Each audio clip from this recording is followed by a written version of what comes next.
Before we get into this week's episode, I have a very special announcement I'd like to share with you all. As my valued listeners, I wanted you to be the first to know about the inaugural Women and Wealth Catalyst Summit that I'll be hosting in 2025. I hope you'll join me and some other amazing women on March 27th at the Golden Gate Club in San Francisco for a full day of impactful sessions, including fireside conversations, intimate panels, and engaging discussions with values-aligned partners. Do not miss this opportunity to ignite your path to financial success and become part of a supportive network committed to achieving wealth. Reserve your spot today at women.win. That's right, ladies, women.win. And join us for a day that will shape your financial future. If you can't join us in San Francisco, be sure to stay tuned for New York City dates and venues soon to be announced. I can't wait to see you all there. Welcome to Getting Rich Together, the show for successful women who are looking to take their financial futures to the next level. I'm your host, Shama Bunton. When I started my wealth building journey, nobody knocked on my door to give me all the answers. So I want to talk to the experts who've done it and bring the answers to you so we can discover the right opportunities that will help us achieve the financial futures we've always dreamed of together and have fun doing it. So let's dive into this episode and start getting rich together.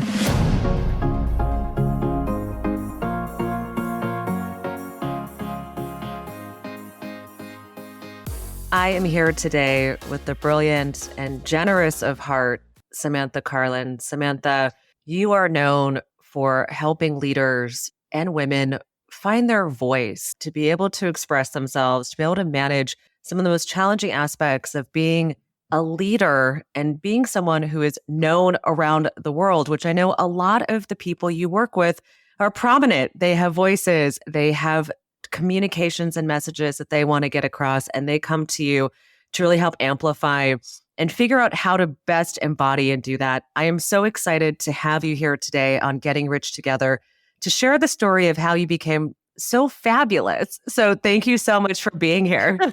I'm delighted to be on your show, and thank you for having me on. And I'll just say, women are leaders. So it's not women and leaders; it's women leaders and other leaders, any leaders. Yes, all the leaders. Well, Samantha, before you got into the space of working in leadership, you were once a little girl, and maybe you were a young leader at the age of 5, 6, or 7, and possibly carrying a torch and a message then. But tell me, what was life like for you growing up? Where were you born? And obviously, what were some of the money stories around you? You know, what's really pivotal to me from like a leadership perspective is that I had a younger sister who was diagnosed with a fatal genetic brain disease when I was 8. She had a disease called Canavan disease. And that was really influential in my life because we were told there was no cure, basically put her to institution and let her die. And my parents are amazing humans. And they said, absolutely not. And I saw my father calling every researcher, geneticist, scientist, anyone he could find who could possibly try to find a cure for my sister. And so from a leadership perspective, I really watched my parents fight the odds and I got involved.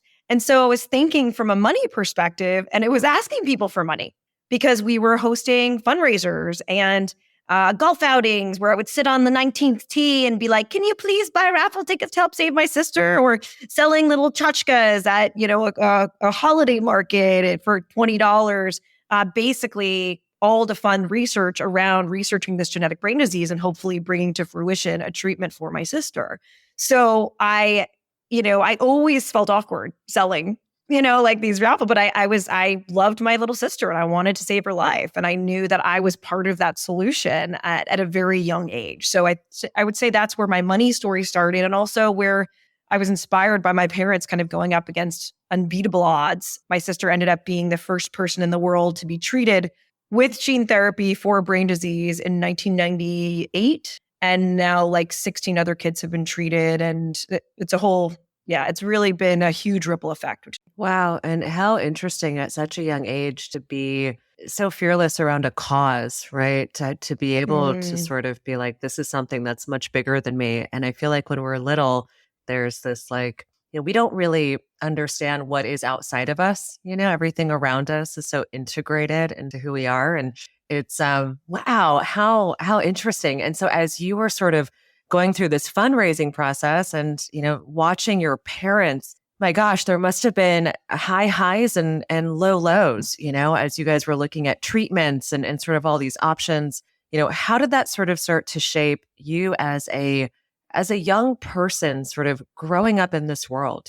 Where were you? Where did you find yourself in high school? What city were you in?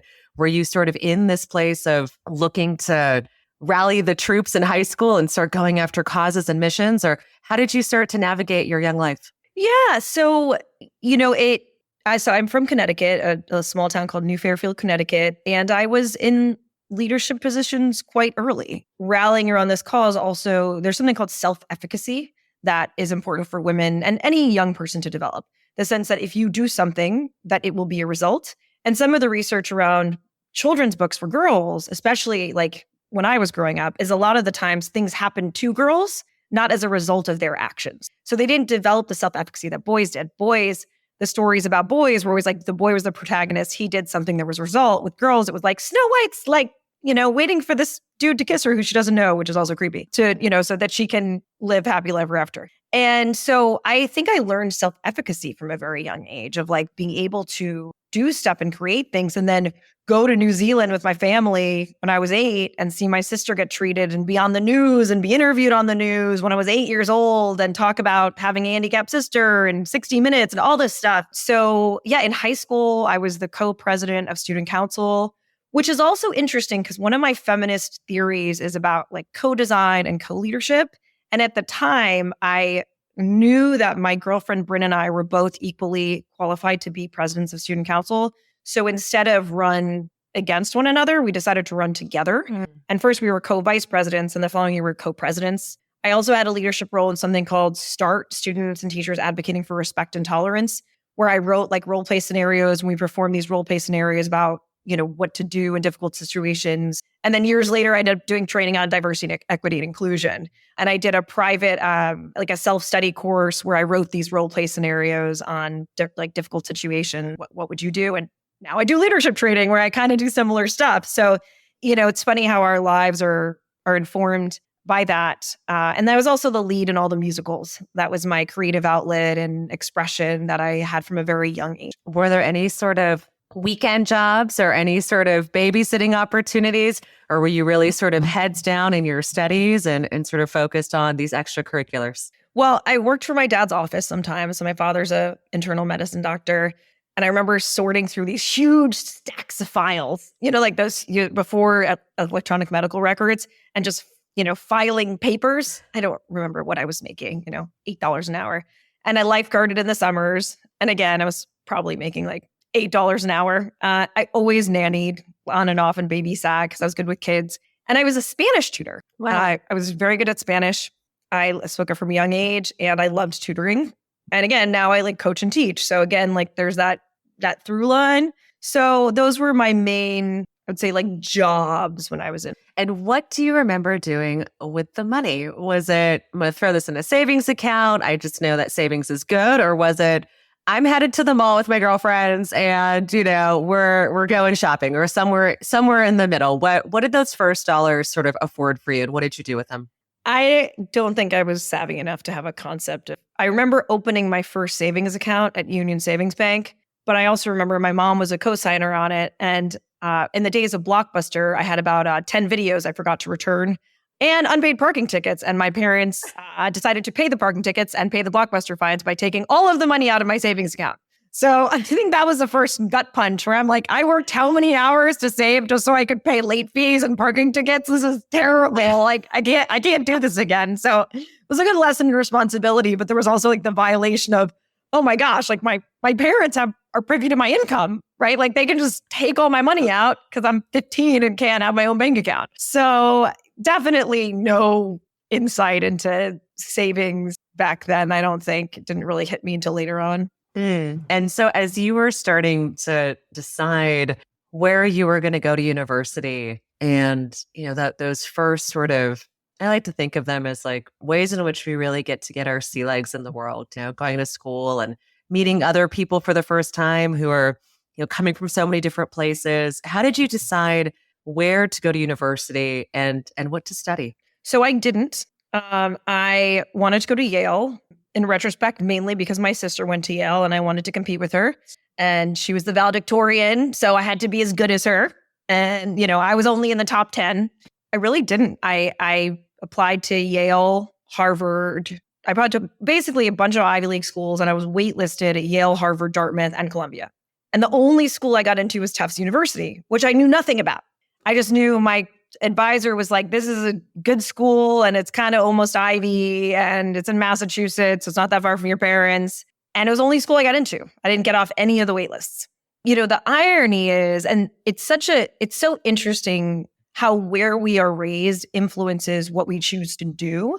So now that I live in Washington, D.C., everybody around me is like politics. And, my friend's father was in the Carter administration, and so-and-so's dad worked for aid, and so-and-so's mom was a diplomat.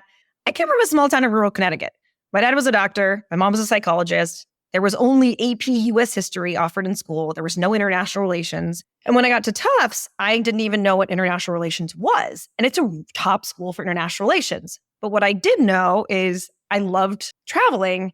And when I was a junior in college, I'd actually done a program in Rome where I'd performed in several operas and was like the youngest person in the opera company. I was an opera singer. So that is so cool. You were an opera singer? Like, how amazing is that? Thank you. Oh my gosh. That's so, anyway, continue. No, it's okay. I'm thinking about, right now designing a keynote speech, which will incorporate the beginning of an aria performing the beginning of an aria, and then to talk about leadership, and then cap it with the end of the aria.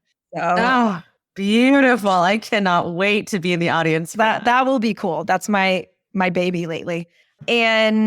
But so my sophomore year, there was this really fascinating place called the Institute for Global Leadership at Tufts. And they had a program every year that was notoriously extremely hard, and you had way too much reading that you could never get done, and everyone was really intense. So of course that attracted me because I'm up for a challenge. And I saw it was, they changed themes every year. Class was twice as long as normal class. And instead of a professor, you had speakers. So every class, you had a different speaker on the top. So I heard about this. It was called EPIC, Education for Public Inquiry and International Citizenship. And the topic, my sophomore year, was the politics of fear. And I thought, wow, that sounds fascinating. So I applied. You had to apply and get in. And that started my international relations bug. And then ended up studying abroad in Prague. And, I heavily studied the war in Bosnia. And then in graduate school, ended up going to Bosnia for my summer position at the State Department. So everything, came full circle. So it's so funny. Like, people always ask about my career. And I always say, don't follow me. Like, I am the worst planner. I wasn't like, this is where I want to go to college and why. It was like, okay, my sister went here and I want to be competitive. I had my company, like zero planning and foresight. It was just like, I have an instinct. I'm going to follow it. Oh my gosh, I love that so much. And so as you were sort of, again, making your way through university and really kind of figuring out where you were narrowing in on, was there any sort of consciousness around, let's say, choosing an area based on maybe what the salary would be? Was there any consciousness around sort of what this career path might look like for you as you found out more? Or was it more like, I love this. This is interesting. And let's go for it and see what happens. Yeah, no, I never had any concept of how much money I was going to make. But what I will say is I was very close to doing a master's in music. That I knew that a master's in music, because most opera singers, to really be competitive on the international stages at the Met, like, you have to have a master's. That I knew was going to be a really risky investment because there's no guarantee that you're going to get a part and then be able to pay that money. And even if you get a part in an opera, opera houses don't pay a ton of money, or Broadway doesn't pay well, right? So that I knew this is probably a bad idea. There are other reasons I didn't end up applying for my master's in music, but that was one of the considerations. So that was a definite, no, like, not going to do this. But I didn't really truthfully know what I was going to do after college because I was so firm on opera and acting and theater, and I loved it so much and I was good. So I didn't have that concept. So then how did you start to navigate? Obviously, like, going into the work that you're in now and sort of the work in the arts, they they're so different, right? Both from a, emotional landscape and sort of this idea of being in the market of being an artist, right? And then sort of in other markets. And also there are different financial implications and so many different things that go into consideration of, let's say, what those different courses of study or impact of your life at that work, what it might look like. How did you ultimately make the decisions to sort of not pursue a career in the arts and to really push yourself into this other direction? So I did pursue a career in the arts. So I graduated after college, got a job with this horrible lady and quit. And then I was kind of like working for the American Jewish Committee, doing international relations, and also doing these like early stage marketing tech startups because I needed money. But I was acting. I had an agent. I was represented by William Morris. I was going in for major parts in television and motion pictures. I was going in for roles on Broadway. And I was really poor. Reflecting on my 20s, I really struggled. I mean, I really didn't want to be dependent on my parents. I sold my car. I was, running around New York, between nannying and modeling and acting gigs and promo modeling and bartending and running around New York to pick up those physical paychecks just so I could pay my rent in New York and keep going on these auditions. And there was one summer I went on 100 auditions, I think. And I think I got one non-union commercial, which paid $300. Like the investment of time and effort. And I got called back for a bunch of stuff, but you get paid for callbacks. I really struggled financially. It was hard. And I went to graduate school when I was 27 because I wrote a script. It was called Fake It Till You Make It. It's kind of a mix between Girls and Sex and the City, like glamorous young women living in New York, but you really have no money because that was me. So, I'm shopping at sample sales and I look fabulous. And I'm at parties with Danny DeVito and Ed Norton, but I get home and I can't afford a toilet plunger and my toilet is clogged. And then I overdraw my bank account for $35. So at 27, I wrote this script and then I was like, wow, my life is hilarious and glamorous and ridiculous, but it's not meaningful. I'm not doing anything to change the world. And that's when I decided to go back to graduate school and do my master's in international relations in BC. Yeah. And so I guess this experience in pursuing the arts and again, sort of at this later juncture, so I thought it was earlier, but at this later juncture, sort of deciding to step away from it. And certainly the show is about money and not necessarily about career pivots and paths so directly, but like, how did you sort of manage the grieving process, I guess, of being, I thought I wanted to do this, or this was sort of the big thing, and now I'm making this decision to sort of move into this other direction? Well, I think this is actually a really good time to talk about supply and demand. I really wish that when I wrote an article, I don't think I ever published, about everybody says like, follow your passion and the money will follow. I think that's bullshit. And I'm kind of pissed off that no one taught me the economics of supply and demand. And I remember when I was auditioning for a new agent in LA, really got along well. The agent was like, Sam, we think you're terrific. You're super talented. But we have too many girls that are 20-something and bubbly blondes, and we're already sending in for these. There was just too much supply and not enough demand. And that was also when reality TV was starting. So all of a sudden, all of these shows that were scripted and were casting actresses were now gone in, exchange for people wanting to be famous and look stupid on television and doing reality TV. So, that I think became ever present for me of when you walk into a room for an audition and everybody looks like you and you hear somebody sing and you're like, wow, she's sounds like me, but even better, or she's as beautiful as me, but even prettier. And you start to realize you're kind of disposable and that there's too many people. And so I think it's not the grieving process. I think it's the rediscovery. And this is when I teach women in my women's leadership course, it's not like, how do you forget your past or go, oh, this was a failed career or a failed endeavor, whatever. It's how do you take what that piece of your life was and integrate it into where you are now and leverage it as part of your leadership story. So for example, I was in film, right? Well, now I host a podcast, which is a YouTube show, and I'm on camera. And I'm really good on camera because all of those film auditions. And, I know how to speak on camera. I'm a great public speaker. Well, guess what? You can get paid more doing keynotes than you can singing an operatic aria. So it does translate into what I'm doing now. So it's more like one day I had this kind of epiphany with my show, Samantha Politics, of I'm still on camera. I'm still like doing kind of some of the stuff I love, but I'm doing it now as myself. I get to ask tough questions to ambassadors and human rights activists and all these awesome people and get like into the nitty-gritty of feminist foreign policy. But I'm me. I'm not playing some, bubbly, dumb blonde on television who is just the sidekick to the male protagonist who no one actually cares about, because most television is sexist, or at least it was back then. Yes, I miss singing every day? Absolutely. It was a big part of my life.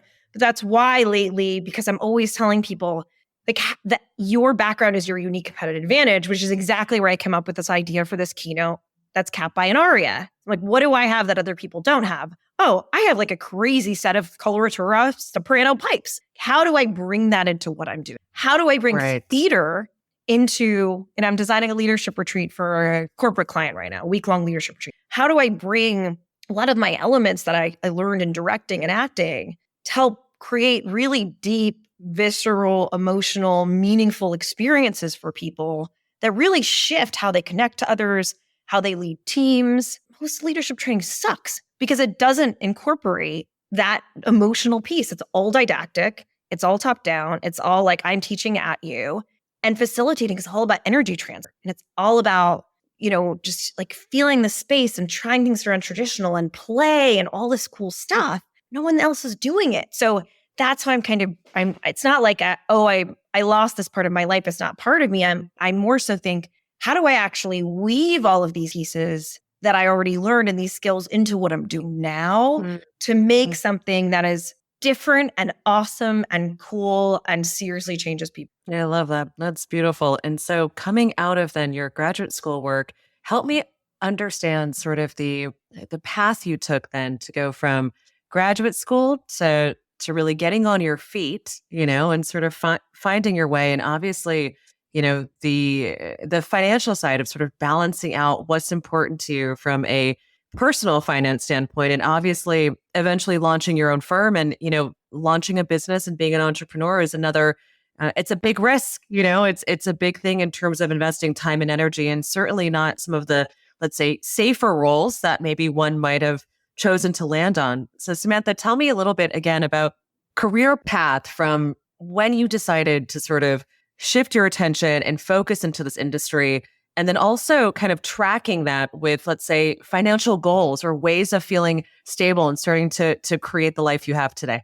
Well, as my Uncle Bob would say, to make a long story unbearable. No, just kidding. He actually changed it to say to make a long story beautiful. It's a long story. But, essentially, I went to graduate school, worked for Hillary Clinton's campaign, wanted to, elect the first woman president. I really wanted to help elect a woman president. And frankly, people said this is the way to get a political appointment in the State Department. I thought I was going to be a foreign service officer since I love to travel. I love global politics. And then Trump was elected. And I said, I don't want to be a foreign service officer. And there were no jobs in international relations because everybody was getting kicked out of the state. So I ended up at an organization called Ashoka. And Ashoka is very cool. They find and elect like social innovators that are really doing things differently. So from Gary Barker, who started something called Promundo, now called Equimundo, which examines masculinity and does trainings on masculinity around the world, to Hasina Karbe, who created a 7-point system to combat human trafficking in Southeast Asia. They find these people doing amazing social good endeavors and support them. So I led the charge on gender equity there. And that's where my leadership kind of finding an inkling started, because I realized that women were like doing things differently than men. And a lot of the leadership literature is catered to white Western men from corporate America. And there's a lot of good stuff out there. Like, I love my Stephen Covey books. They're like Bibles too. But it's not the only thing out there. And it's a very capitalistic framework of like, how do you grow big and be all over the world? And there's one headquarters and make lots of money. And I was always very social good driven. And I saw that these women's rights activists were doing things in ways that was different. They were leading and changing systems differently than men were. And that's where I did a conference with like 14 gender equity activists around the world in Italy, Bellagio, sponsored by Rockefeller, and started to noodle around with, there's something that's not discovered here and nobody's documenting. That turned into a study at Ashoka called Change Makers, interviewing all these women from across the world. And that was really the basis for the Women's Leadership Challenge that I now teach, of realizing that, most women's leadership programs are, again, very corporate. They're very self-focused, which you have to step into your own power before you can help others. It's like the oxygen mask, right? You got to learn who you are authentically, find yourself, find your strengths, figure out your story before you then go, lead others. However, there's an element of community that was missing and an element of like social good and changing systems. They're all very Sheryl Sandberg, how do you conform to the male patriarchy? And that just perpetuates the existing system. So like the latter half of my course, after people kind of understand their intrinsic power map and who they are, is now, okay, now how do you use that to speak truth to power, change the system, take on patriarchal, run for office, like start your nonprofit, whatever that is. So in terms of, the financial piece of it, it is quite risky to be an entrepreneur, and it's hard. And it takes a lot of hustling and chutzpah and every day of going, okay, how are we going to make money today? And tell me about the transition between, going from, working for someone to then sort of what was it like sort of emotionally and financially? Obviously, what did you save money? Was it like, all right, here's some runway for me to get my business off the ground? Were you very planned and sort of methodical about it? Was it, okay, I just need, a couple clients to sort of help me start thinking about this. And then I sort of built the plane, I guess, as it was flying. How did you start to go about the transition of where your money was coming from, right? And how to start to plan, I guess, for the volatility of being an entrepreneur? Yeah, well, so like I said earlier, I did zero planning. I more so was first said, what am I good at? What can I make money doing? And what does the world need? And what am I passionate about, right? Again, the supply demand thing that I hadn't had earlier was now incorporated. What can I actually make money doing? And my first workshop, I did a workshop in DC. It was like $39 for women on the women's empowerment. I somehow got a free space at the Hilton because it was in the lobby. And I printed out, I definitely lost money on it. And I said, okay, this is not the way. This is not the way to make money.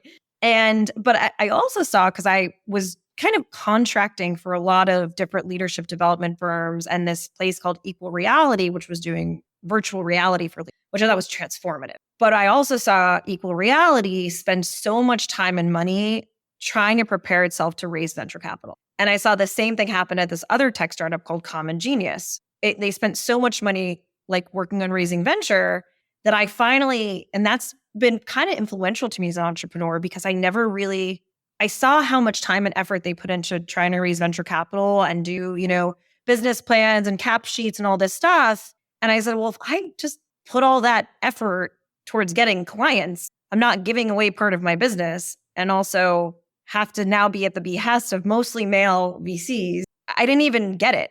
And now I get it. It is quite hard to scale because you have to spend money and invest in stuff and pay people to do things you're not good at and amplify impact, while also like getting like clients and, investing in technology stacks and all this type of stuff. So you have to have some money saved. But I was always working like kind of, for like doing leadership training for other places as well, like the Neuro Leadership Institute, Partnership for Public Service, Korn Ferry. So I had side hustles and still corporate engagements, right? Speaking for Women's History Month, et cetera.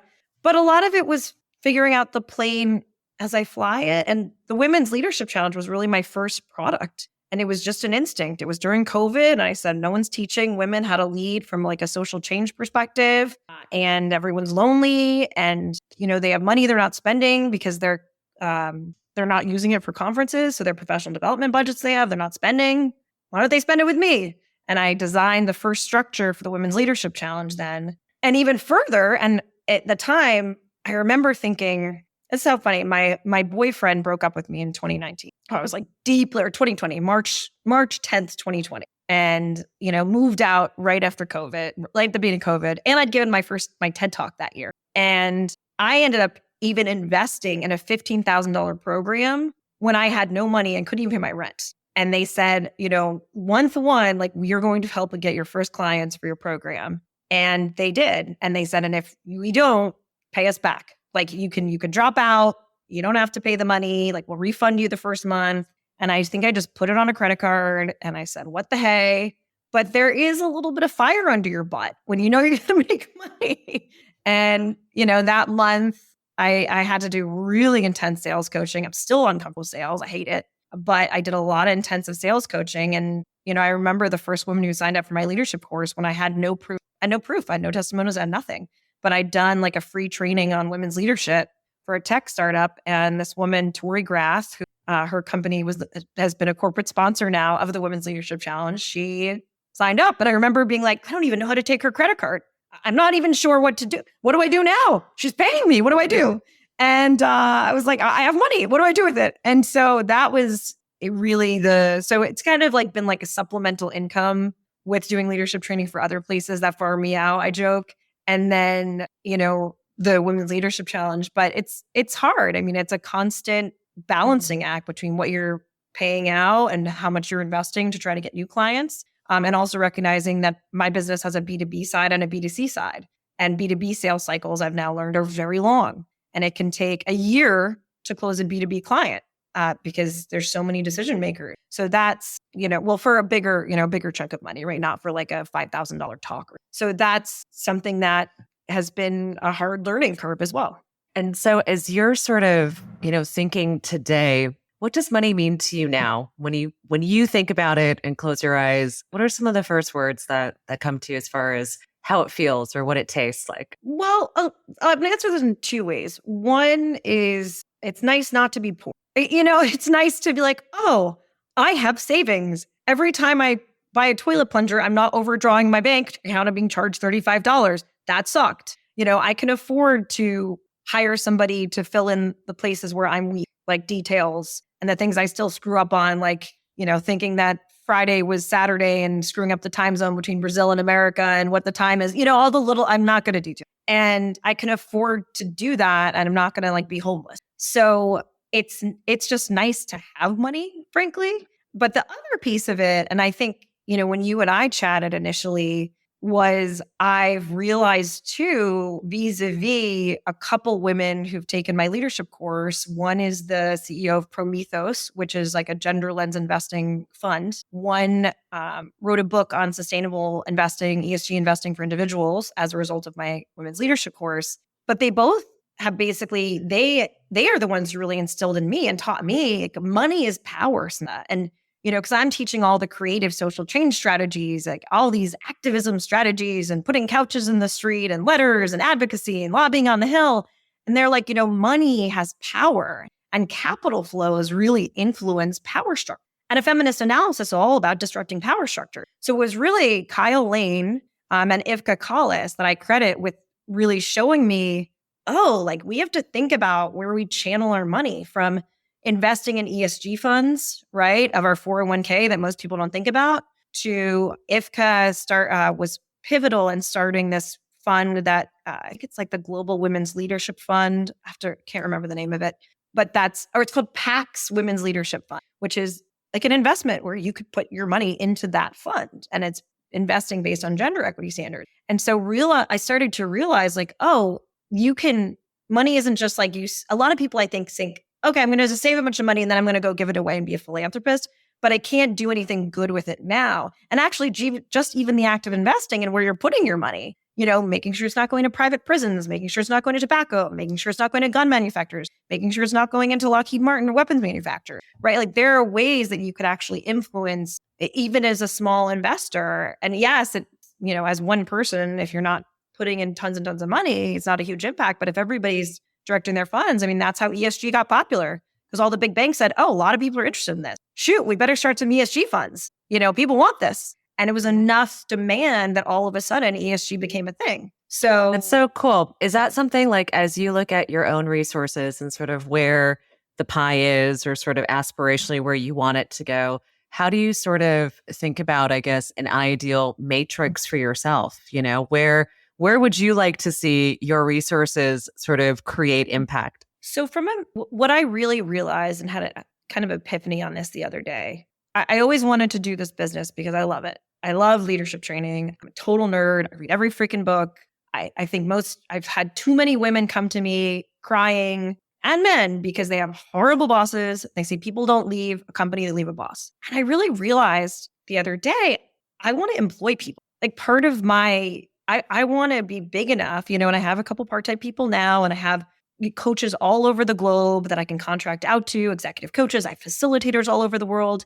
And a lot of them have left toxic work environments and they don't want to go back to. And I want to be like a, humane, psychologically safe. I signed on to the Psychologically Safe Act in DC, employer who gives people who are remote and are moms and don't have time for a full-time 8-hour week. I want to be able to give people income and livelihood, doing cool work for cool clients with a boss that might be disorganized, but is really, really cares about. And so that is really important to me. It's, growing. Yeah, there's obviously monetary value of it, but it's also giving people work and, amazing. And, some of the people I've hired are many of the facilitators and coaches. They did my women's. And I realized these women are amazing. And then they decided they wanted to start their own thing, but they need income as they grow. So I want to now be that side thing for them to be able to supplement their income as they try to start, a philanthropic giving circle for women in Africa, or coaching for young entrepreneurs in Ghana, or a nonprofit to create dialogue between divided societies in Canada. Those are all real examples. I want to be able to give them income. And I think they're amazing. And they give a global perspective that, we often don't have in America. And I think I love that. And so looking towards, what sounds to me like inklings of, legacy building and starting to think about, what the impact and the body of work it is that you're looking to leave here on the planet. How do you let's put you at a young 102.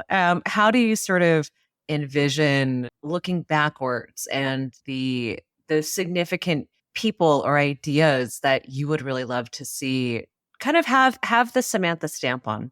Thank you for that question. And what's so important about the Women's Leadership Challenge that I teach is that it's not just, again, a course for yourself. I always say, I only take women who I know care about empowering other women. And it can be in corporate America. It doesn't have to be, they don't have to have a nonprofit. I have lots of women at Deloitte and financial firms. And I always say, I don't have 8 women. I have 8 women in each cohort, but I have 8 women that are going to go have a ripple effect. So one woman took some of the leadership training I did. She was in the Amazon rainforest and she did a training for Indigenous women in the Amazon on feminist leadership during COVID. That empowered those women who weren't getting vaccines to go advocate to the government of Ecuador for vaccinations for the Indigenous population. Wow. Another woman really didn't know that we didn't have the chutzpah to start this, organization doing dialogue between divided societies. And now has this full-fledged nonprofit. And so I just love seeing the ripple effects. I mean, the IFCA I mentioned, her fund has, I think, over $800 million in assets. I love seeing the women that I teach then go on and do cool stuff. Another one of my women ran for the Democratic primary for Senate in California. And she, put out into the world when we said, what would you do if you could not fail? She said, I'd run for office. I love just seeing what they're doing. That's my ripple effect and legacy. And that we're teaching the way that they're practicing leadership and teaching it is based on of co-design, of co-creation, of win-win, of network leadership, of ethics, of nonviolence, of paying attention to climate change, of ending violence against women and girls, right? That they're keeping those of fair workplaces and fair pay. They're keeping those front and center in the way that they lead and the way that they train other people. So I'm humbled to honestly, with very little planning and mostly intuition, and luckily a great graduate school education working on gender, but to, kind of be creating that legacy already. And then I'm hoping that my book, I'm going to have 2 books, one called Your Intrinsic Power Map, which is about understanding who you are and all the aspects that make you you and deconstructing your inner patriarchy. And then second book will be Feminist Leadership, how do you be a feminist leader? So those 2 books hopefully will amplify that impact. And then I'd like to do a speaking tour around the book principles and really shift the way leadership is being. And that's what I do in the corporate space, right? I'm teaching there. I'm not teaching feminist leadership because the men would freak out. I'm teaching transformational leadership, but encompasses a lot of the same principles of empathy and compassion and win-wins and, still holding people accountable, but also creating workplaces, environments, not just where people are happy, but like where they flourish, where they're empowered to reach that next level, where they are inspired and, embodying their full potential while still having work-life balance, right? So that's, I don't even really know what that impact is going to be because I have these alums that just contact me 2 years later and say, Sam, you're not going to believe what I just did. And I am like floored. So where I start getting their newsletter about their company they just started or their nonprofit they just started in Switzerland. One of my women, this was also really cool. She wanted to she had a dream to start a restaurant staffed by refugees. And she lives in Switzerland working for UNHCR. And she wanted to do it initially, and she worked together with this guy in Switzerland, and he screwed her over. He took her all her IP, he took all her time, he didn't pay her, screwed her over. So she came into the course totally dejected, and then reinvigorated that through the course through something called your feminist change initiative, which is a thing people have to do at the end of the course to kind of say, okay, how are we going to put these feminist leadership principles into action? And 2 years later, she did it with other people, but opened a restaurant in Geneva that is very popular, that is fully staffed by. Isn't that cool? That's amazing. Yeah, oh my God, I love that. That is so powerful. Congratulations you. on the ripple effects and the butterfly effects of which you know and those of which you don't know. I think that there's something beautiful about knowing that the work that you're doing will touch people's lives in ways that they'll never know it's you, and yet you'll always know that you've had a hand beyond what you could imagine. And so my last two favorite questions, the first one I think is my most favorite, which is, the conversation around money. And obviously, there are so many different things to consider it. And certainly when you're an entrepreneur, a lot of it goes back into the business and, a lot of it sort of invest in the business. But money is certainly, I think, something where we can take joy and pleasure out of, right? It can fuel things that are quite fun. And I would love to know, Samantha, what are some of your most fun way or joyful ways that you like to exercise your capital? Travel. And sometimes with doing leadership training and keynotes, sometimes a place will say, we're going to pay for your, we'll pay for your travel, or we won't pay for your travel, but we'll pay for your hotel. Or we'll pay for the entire thing that you just, the entire cruise that you're going on is all paid for, but you just have to book your flight. If it's someplace I really, normally I need to get paid.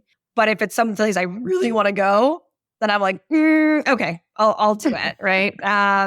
And I'm just so curious about the world and seeing different cultures and also politics. I went to South Africa I've spent every January for the last 3 years, I've spent in a different country. Costa Rica, learning how to surf during COVID, and learned that, Costa Rica got rid of its military, which is how they funded education and created a middle class. The next year I went to South Africa and really learned about the end of apartheid and the political system in South Africa, and talked to the inspiring former political prisoners at Robben's Island, learned about solar energy and the energy crisis in South Africa and what's going on there, and corruption. And I mean, just so many things. This year I was in Argentina, where Milei had just been elected, and trying to understand the history of Argentina and the impact of the women's rights movement in Argentina, feminist tour of Buenos Aires. I think travel and the research on happiness, and I do workshops on the neuroscience of happiness, all shows that experiences give you more joy than physical items. So, and that doesn't mean I don't love to shop. I love shopping, but I don't really I'd much rather spend $5,000 going to Thailand than I would buying a Chanel bag. That's because I know the research and it says that's going to make me happier. And I can get a cool bag that's, a knockoff at a sample sale that is more unique to me than get something that someone is I'm all about authenticity. I had a jewelry brand for a little while where I found old antique pieces and refashioned them into new stuff, and had to, put myself through my summer in Bosnia through selling jewelry. I think that travel is so powerful in so many ways, but I also think I resent it a little bit when I feel like people travel, but they don't understand or learn the history or the politics of a place. I'm a global political nerd, but I really try to talk to locals and understand the history and the nuances and the conflicts that have happened and go to all the museums and figure out what's happening there versus just kind of being an American gallivanting with no awareness of, like the fact that the American dollar goes far in Argentina, like doesn't escape me that most people are under the poverty line. Like there's a reason for that. And so being really aware, also like the environment in which you're operating and being really aware and empathetic and clued into what people are going through, have been through in that environment, and being curious but not exploitative. And Amazing. And then my last question is, one of the great things about the women who tune into the show is sort of the rallying around and the ability to really help support the guests who are on the show, because we are all out here, whether we're on the show or listening to the show, up to big stuff. And so usually that requires calling in the troops and rallying around what our needs are. And so, Samantha, what are you calling in right now? What is it that you're working on? What can we support you in? How can we help? I love that question. I appreciate that so much as a womanpreneur. So a couple things I would say. I'm doing a 5-day free masterclass series called the Feminist Leadership Formula. That's going to be the week before Thanksgiving. And things like, what is feminist leadership? Why is it critical? Understanding what your intrinsic power map is. How do you leverage artificial intelligence to claim your power?